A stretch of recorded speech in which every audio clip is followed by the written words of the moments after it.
बहुत ज्यादा मानव जाति का विनाश होगा, बहुत ज्यादा।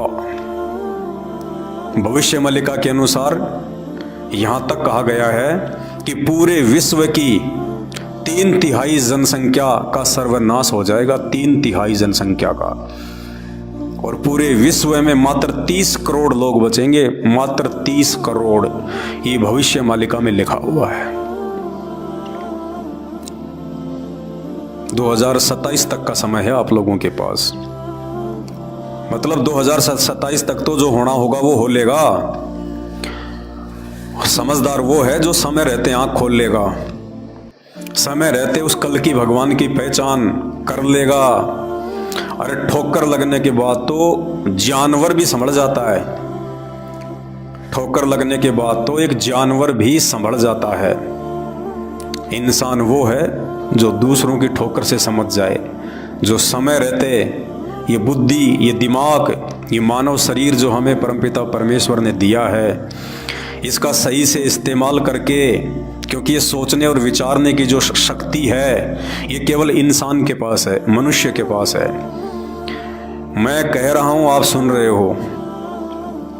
और यही बातें यदि हम एक जानवर को कहें, कुत्ते को कहें कि भैया भक्ति कर ले, भगवान आए हुए हैं, कल की भगवान संत रामपाल जी हैं, तो वो नहीं समझ पाएगा, क्योंकि उसके पास वो शरीर नहीं है, वो बॉडी नहीं है जो शरीर परमात्मा ने हम मनुष्यों को दिया है, जो बुद्धि हम मनुष्यों को दी है। और जो व्यक्ति उस परमात्मा प्रदत्त बुद्धि का सही से वर्तमान में इस्तेमाल नहीं करेगा, और उस बुद्धि का सही इस्तेमाल केवल एक ही तरीके से किया जा सकता है, उस कल की भगवान परम पुरुष सतगुरु रामपाल जी भगवान के प्रवचन सुनो, उनके सत्संग सुनो, उनके विचार सुनो, और अपने जीवन की गलत दिशा को सही दिशा की तरफ ले चलो, वरना हाहाकार मचेगा, हाहाकार। आज आपके पास चाहे कितना ही धन है, आपके पास कितना ही बल है, आपके पास में कितना ही सपोर्ट है, आप कितने बड़े अधिकारी, मंत्री, प्रधानमंत्री हैं, उस समय इनमें से एक भी वस्तु आपकी जीवन रक्षा के लिए काम नहीं आएगी, एक भी वस्तु। क्योंकि उस समय यदि कोई चीज आपको बचाएगी तो केवल दो हैं, दो। सबसे पहला सतगुरु रामपाल जी भगवान की भक्ति। कौन सी भक्ति? मर्यादा में रह के की गई भक्ति।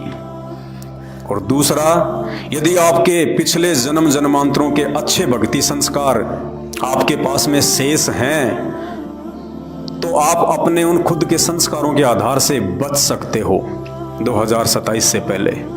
अन्यथा तीसरा धरती पे कोई तरीका नहीं है कि आपकी रक्षा हो सके।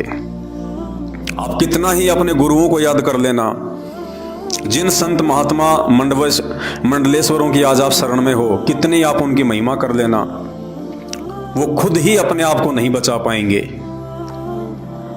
और आम प्राणियों से ज्यादा दोषी उस परमात्मा के, इस प्रकृति के ये नकली संत महात्मा हैं, ये मंडलेश्वर हैं, ये शंकराचार्य हैं, जो खुद भी भ्रमित, और इन्होंने लाखों लोगों को भ्रमित करके अपने सिर पे इतना ज्यादा वजन रख लिया। सबका गिन गिन के हिसाब लेगी प्रकृति, चुन चुन के।